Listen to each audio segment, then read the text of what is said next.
I mean, unless the ghost is on, like, spectral standard time.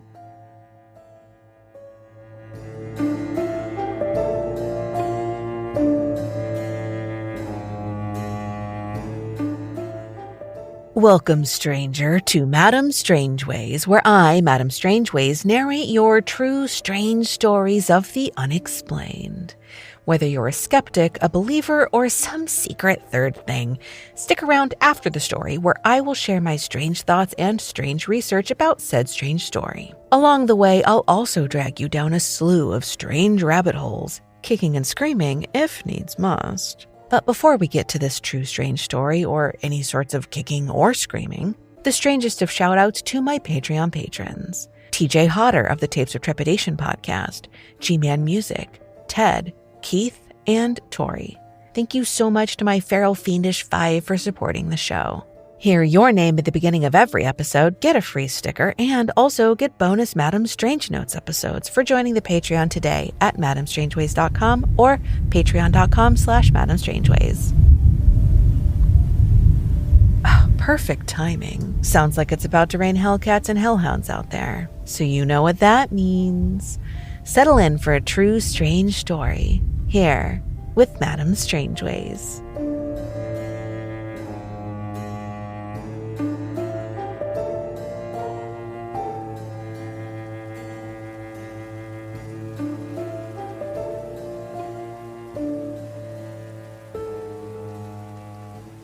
I Think Something is in My Parents' House by Mia.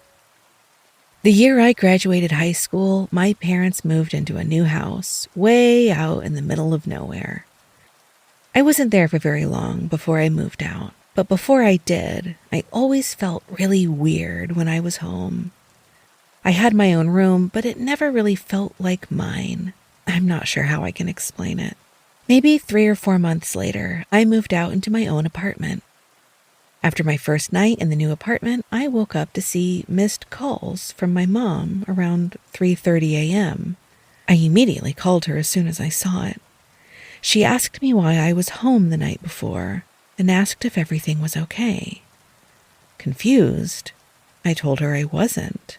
I was settling into my new place. She said that she and my dad woke up to me yelling, "Mom," down their hallway. She said I did it twice. When I asked what it sounded like, she said that it sounded like I needed something rather than panic, which is why they weren't too worried. They got up and looked around but didn't see my car, so they thought I had left in a rush. They still don't believe I wasn't there and think it was a prank somehow. That same week at their house, the power in my room went out. They changed bulbs, messed with electrical, couldn't seem to figure it out. But they didn't think too much of it since I had my own place and no one used that room besides storage. There were a few times over the next 2 years that I did stay. Still no power, just in my room. It became a joke and eventually a normal thing.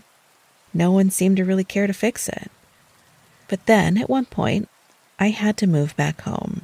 I was in bed, sleeping that first night after moving back in. I woke up to hearing the ceiling fan rattling from how fast it was going, and shocked to notice I was laying in bed with all of the lights on. The ceiling light, closet lights, a lamp, the fan, all on. After 2 years. Scared me shitless.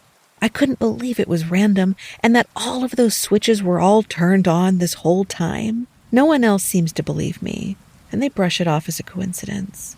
But I've never been able to shake that weird feeling the house gives me. But nothing's happened since.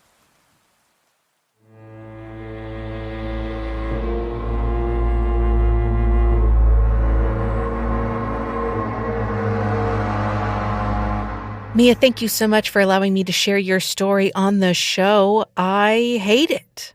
I don't like any of it. I like your story. I like your writing. I like you, Mia. I do not like whatever it is that happened. Very scary.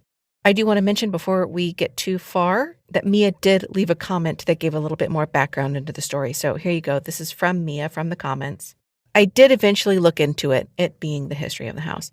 Turns out the previous owner died in the living room from a heart attack. Since nothing happened since and I moved out for the final time about a year later, I never put much thought into anything else. I also don't have a good relationship with my parents, so if anything else has happened, I'm not sure I'd hear about it. Sometimes I just think about how unsettling it was back then and wanted to share. Well, again, Mia, thank you for sharing. And by the way, if you're listening and you also don't have a good relationship with your parents, I'm sorry you're dealing with that. You deserve great parents. You deserve the best parents. So just keep that in mind. And Mia, I hope that you get whatever it is that you need out of your relationship with your parents eventually, one day, maybe. Okay, getting into the story, I cannot stress enough how scary it would be to wake up in the middle of the night, all of the lights on, every light, and the fan on high, acting like it's about to take off into outer space. What? Listen, pants would be pooped. I don't know how else to say it. I don't know how to say it. Even if that happened to me, I would be absolutely terrified. So imagine that happening in a room where the power doesn't work. And then, here, close second to the scariest thing. I know two things happened, really, but they're both two really scary things. Hearing someone's voice in your home at 3:00 in the morning. I've said this before in previous episodes.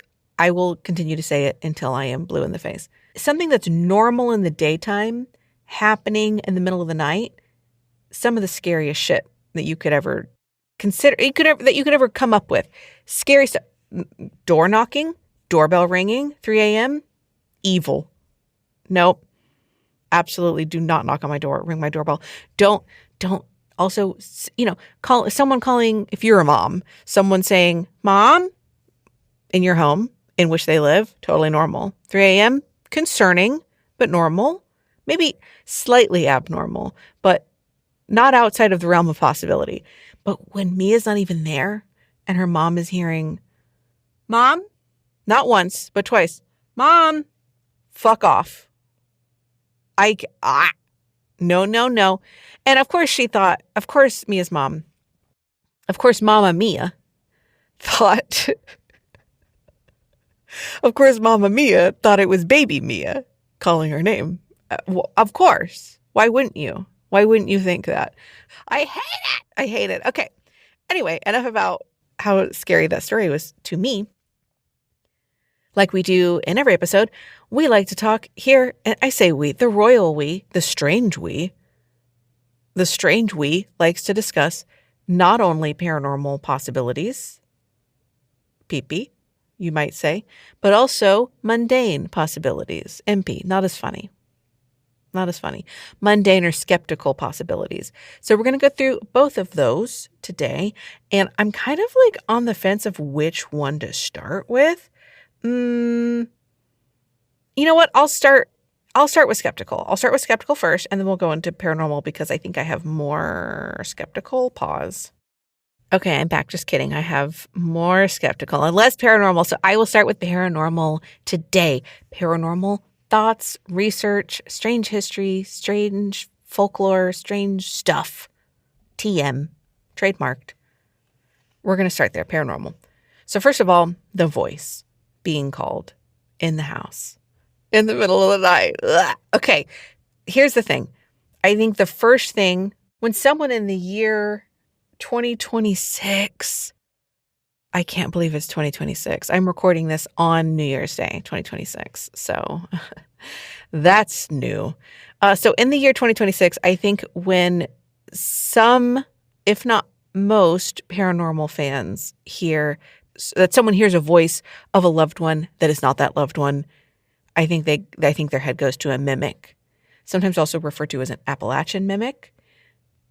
Listen, I had to move a buttload of research that I did on mimics into its own document to make its own episode, because the rabbit hole I was going down with mimics, very deep, very wide, twisty, turny, redundant. Did you know when your colon has a lot of like twists and turns that is apparently more than is necessary? It's called a redundant colon. Today you learned that's what that's called. Also, Really quick, while we're talking about colons, since you asked, this is your fault.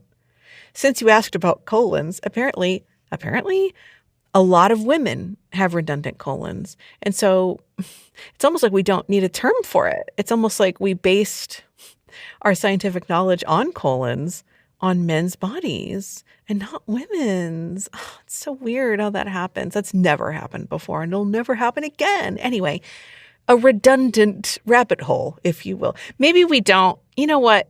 Maybe I retract this. Maybe we don't refer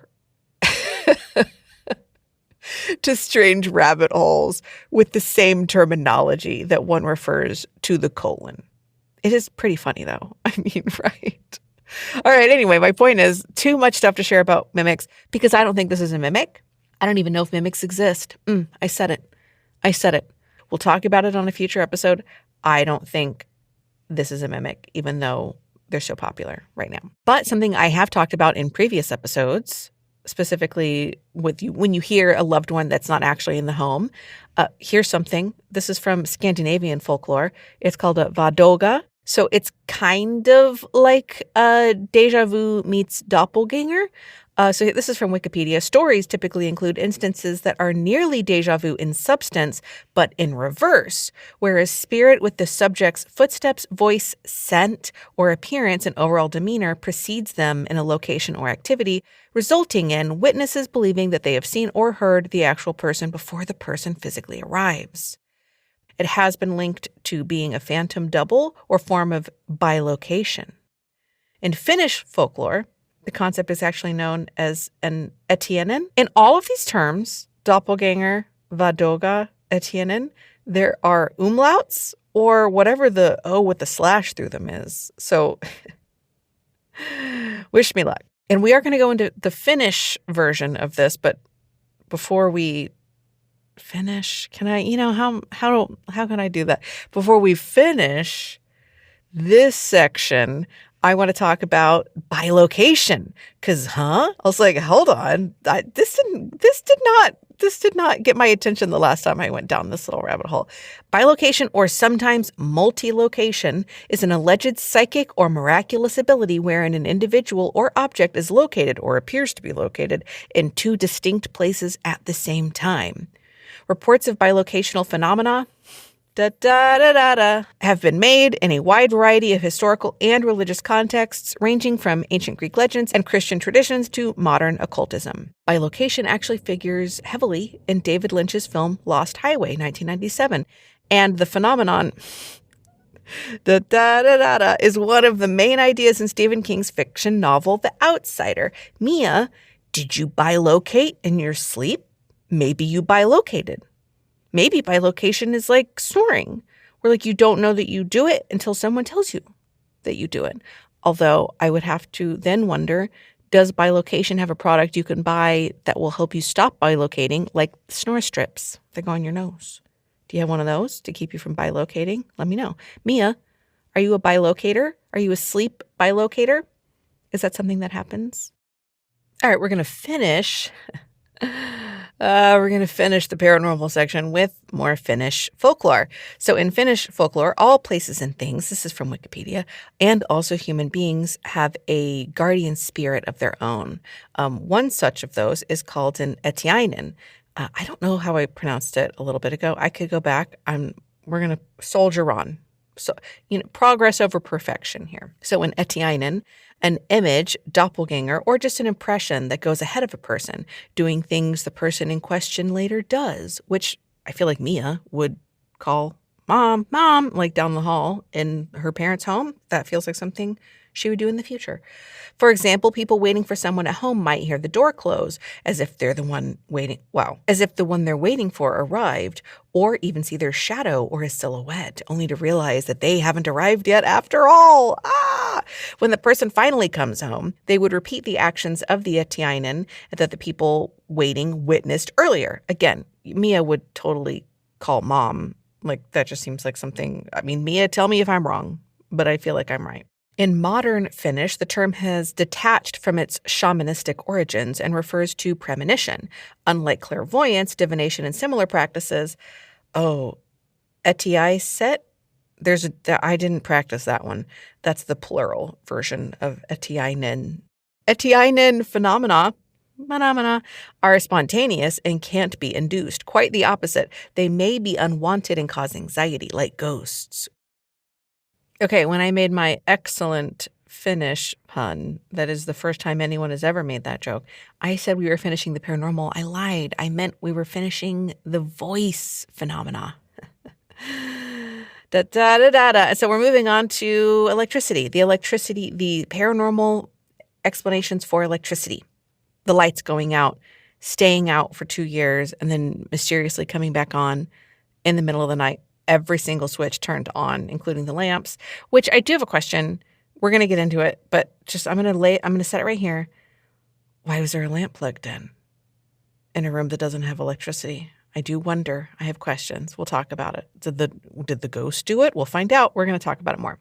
So, paranormal explanations for the electricity. Some paranormal researchers think that ghosts can generate electromagnetic fields of their own. I think most of them assume that they can definitely manipulate them, but I think some believe that they can actually generate their own EMF fields because it's like, energy is never created. It's only transferred, right? I don't know if that's exactly the phrase, but you get me. So then that is presumably how spirits are able to drain camera batteries and interact with all those little nifty ghost hunting tools like the EMF meter. Now, an EMF meter stands for electromagnetic field meter. I'm pretty sure that's right. An EMF meter measures the changes of the electromagnetic field in a given area, which, if ghosts are manipulating electromagnetic waves, would mean that the little lights flash and maybe they beep. I don't know. I've never used one. So if ghosts can drain batteries and make lights flicker on little EMF meters, then they can certainly, if they really want to, if they concentrate, if they try hard enough, obviously, I feel like it's fair to say that they could do things to lights, in which case this does kind of sound like it would be an intelligent haunting because they're kind of being a jerk, waiting until Mia is asleep in the middle of the night trying to scare her. But then nothing ever happens again. It's like Mia moves in, the lights come back on. Not at a normal time, though. In the middle of the night, that's not when you turn the lights on, buddy. I mean, unless the ghost is on spectral standard time. It feels mischievous at best to me. Though I do wonder, though, why it was that bedroom and not the living room where the previous owner died. You'd think if a room was going to have electricity problems and be scary, you'd think it would be the living room. But I don't know, maybe Mia's bedroom was I don't know, it was an old lady, right? So maybe it's her sewing room. Old ladies sew, right?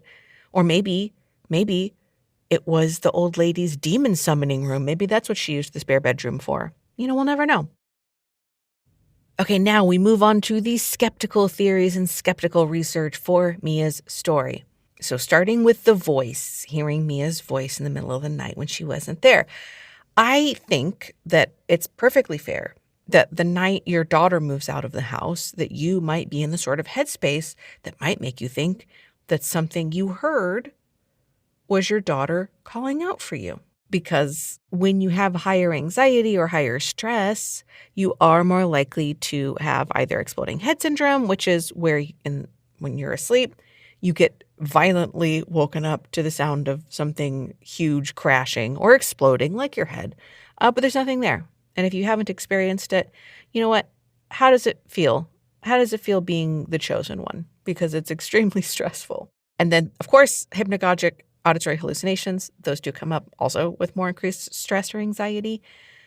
But if both of Mia's parents, not just her mom, if they both heard it, and they both heard it twice, and it sounded like it was actually in the house, I mean, I guess it can't be a hypnagogic hallucination. I guess it can't be exploding head syndrome because they both heard it. Or did they? Or did they? Because here's something I was thinking about. Maybe mom had an auditory hallucination, hypnagogic, while she's asleep or falling asleep or waking up, which would be hypnopompic. She has some sort of auditory hallucination, hearing Mia say mom twice. And let's just say Mia's mom woke up with a gasp or woke up startled and it woke up her dad.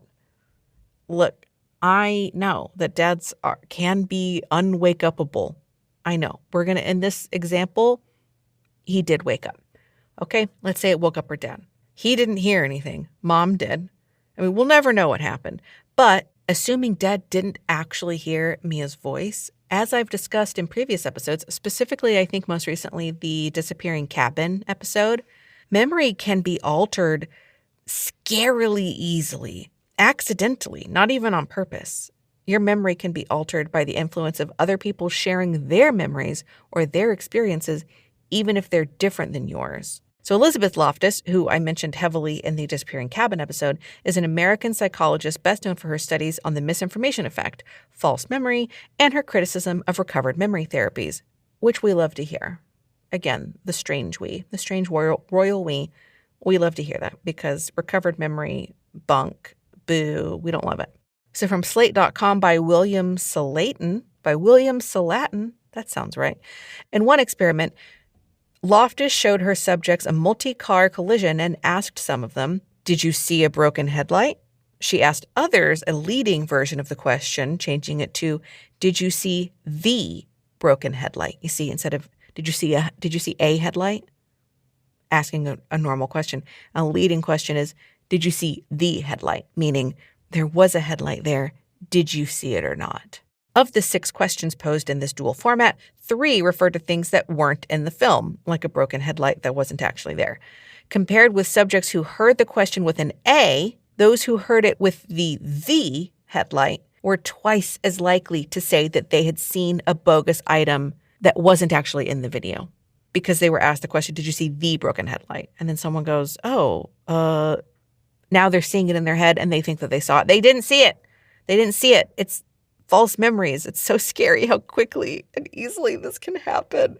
Oh, God. I always say this, like, it's so scary. It's like, what's real? How do I know what's real? Oh, it's so stressful. So you can see how easily Mia's dad might have been influenced into thinking that he also heard Mia's voice at 3 a.m. when it could have actually just been her mom who heard it. We'll never know. So there's some thoughts on hearing Mia's voice in the middle of the night from a mundane or skeptical viewpoint. And then now we're moving on to the lights coming on in the middle of the night from a mundane or skeptical standpoint. So, my first thought was that I've never lived somewhere that the breakers are clearly broken up into neat little bedrooms. It's always like this one wall of this room and then half of the other room are on the same breaker, except for like the kitchen. The kitchen generally says kitchen, but typically I've never lived somewhere where everything is so neat like that. So at first I was like, I don't know how likely it is that just one room could be affected by some sort of like electrical issue. So I asked some electricians on Reddit, but still they're electricians, for their professional expertise about how the power might be impacted to a room. One room in particular affecting no other rooms for the course of 2 years, which is weird. I'm going to say it's weird. And as it turns out, according to this small flock of electricians, there are instances where breakers might be confined to specific rooms, like if the house is a new build, or if the room is an addition, or if it's a daisy-chained and backstabbed something. I don't know. This is electrician lingo, okay? I don't know. They said a lot of words that I didn't follow. The point is, it's possible that Mia's bedroom was actually on its own breaker. Meaning, if you go to the electrical breaker, and you look at all the little switches, one specific switch might control only Mia's room. It's possible. And that backs up the theory that I was thinking of pretty early on into my theory making. And these are just theories, so I could very easily be wrong. However, this is what I'm thinking. We know that Mia doesn't have a good relationship with her parents, okay? And I think that it's safe to assume that the problem in that relationship isn't Mia. Mia, I don't think you're the problem. I'm just going to go out on a limb and say that. Occam's razor tells us that the explanation with the fewest assumptions is usually right. So, the simplest skeptical explanation to me is that someone in Mia's parents' house purposefully turned the breaker off to her room. Possibly as a way, I don't know, to make sure that Mia didn't move back in.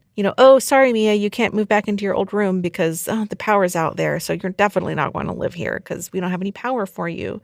I don't know. I'm making assumptions. I'm trying to introduce reasonable doubt as the skeptical argument. And I think it's even possible that they turned the breaker back on when Mia wasn't there to actually use electricity in the room. Because remember when I was like, why is there a lamp plugged into a room that doesn't have power and hasn't had power for 2 years? If that lamp was provided by Mia's parents and that lamp is plugged in, why would it be plugged in unless they were using it when Mia wasn't around? Now, I don't know why they would decide to then flip the breaker back on when she moved back in. Maybe, they're like, well, she's already here. There's not really anything else I can do. So I guess we'll just go ahead and give her the power back. But then they didn't just give her the power back normally and go, welcome back. No, they do it at 3 o'clock in the morning while she's asleep and all the light switches are on. I will say the light switches being all in the on position, I feel like that's not that weird because when my power goes out, I walk around flipping switches like the power's on, and I walk into a room and I'm confused why the power doesn't come on when I flip the switch. Okay, so that's my pet theory, is that someone was being a jerk. In a nutshell, someone was being a jerk to Mia. However, those electricians I talked to actually had a lot of other electrical type thought. They were extremely helpful. They were very helpful and very knowledgeable. Shocking for Reddit. Oh, shocking. Come on. Anyway, here are some other theories that don't involve someone just being a jerk. These are from electricians themselves. One electrician suggested that once Mia moved out, mice became active in the walls of her room because there was no one in there banging around and making the mice run away. So the mice are in the walls of her room. They chew a wire, which they love to do because, by the way, I had to do something like $700 worth of repairs on my car because rats or squirrels, my sworn enemy, chewed the soy-based coating on the wires in my car. Anyway, so then when Mia moves back in, something jostled the wall just so to restore the connection to that now exposed wire. Apparently something as simple as a slammed door can even temporarily fix a connection. However, the lights stayed on and they never went back off again. So I don't know how likely the mice theory is. So we're going to move on.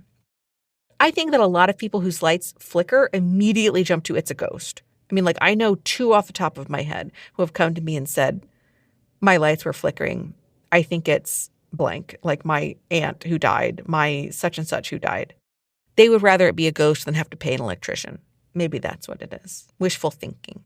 But that electrician even said that he knows some families who have straight up moved houses because they have been so convinced that their electrical issues are actually hauntings and not something that an electrician can fix. And if Mia's family is anything like my family, I can absolutely see them not trying very hard to fix the electrical issue or just not wanting to pay an electrician, like I said, and just put their head in the sand. La, la, la, la, nothing's wrong. There's nothing wrong with our electricity. There's no ghosts in the house. And they just deal with it and allow a room to have no power for 2 years. I could see that. Now, I mentioned doors slamming accidentally and temporarily fixing, quote unquote, electrical issues. But one electrician said, I could imagine someone bumping into or yanking out a cord plugged into the outlet that had the failed connection with enough force to wiggle the wire in the failed backstabbed connection into enough of a clean spot to allow the downstream devices to work. Now, I understood some of those words. Did you? All I can tell you is that it sounds like what he's saying is that it's possible. But then that made me think of the lamp that was plugged in the room because there was a lamp in addition to the overhead light and the closet light. So let's just say, did Mia bring that lamp and plug it in, kind of forgetting that there's no power in the room? Because why wouldn't there be power in a room? Because that's weird. So if a lamp was plugged in recently, or like a phone charger or something, if a phone charger or a lamp or something is plugged into the room when she moves into it at just the right direction or like with just the right amount of force, maybe that's what fixed it. And finally, another electrician said to check the white or neutral wire connection in the breaker box for the problem circuit. He said it could be loose, which could cause weird behavior. Not really helpful for Mia because this was in the past, but if you ever have an electrical problem, remember, check the white wire connection in the breaker box. I mean, I think at this point I'm practically an electrician after all these electrician conversations. So you can really just call me instead if you have any electricity problems. Madame Strangeways. Madame Strangeways. So there you have it. Both the skeptical and the paranormal theories on what happened in Mia's home. Do you have thoughts about what happened in Mia's house? madamestrangeways@gmail.com. Send me your thoughts and theories, or do you have a similar story that you'd like to hear read on the show? Yeah, email that to me too. Same email, madamestrangeways@gmail.com. And Mia, thank you again for sharing the story with me. I appreciate you so much, and I am so glad that you moved out and that you're not having to deal with that anymore and that it never happened again. What a happy ending. And if you have a true strange story that you'd like to share that has nothing to do with anything in this story, you have your own story. Maybe it's a cryptid. Did you see a creature that you can't explain? Maybe you bought a haunted item. Maybe you bought a cursed item. If you bought it on eBay, I do still want to hear about it, but I don't know if it's actually cursed or not. Don't buy cursed items on eBay, you guys. Unless I'm selling it, in which case definitely buy it for way more than you would normally pay for a doll or a cursed item. Or if you've had any sort of unexplained phenomena, then you need to send it to me immediately, right now. Stop what you're doing. Immediately type up your story and then immediately email it to madamestrangeways@gmail.com. And I can't wait to read it when you send it to me, which will be immediately. I'm timing you. Ready, go.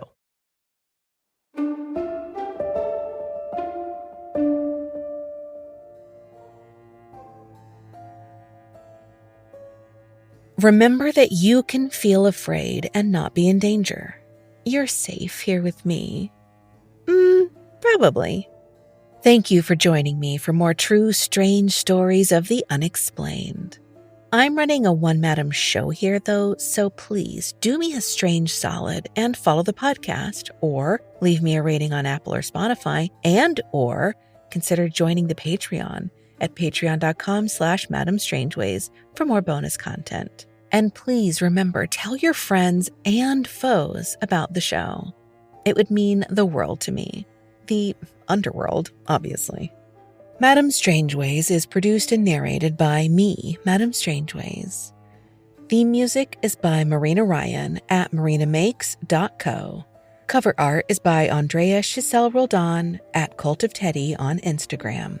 Every strange story is shared with the permission of the author. You could submit your own true strange story to madamestrangeways@gmail.com or on madamestrangeways.com. See you soon, she said ominously.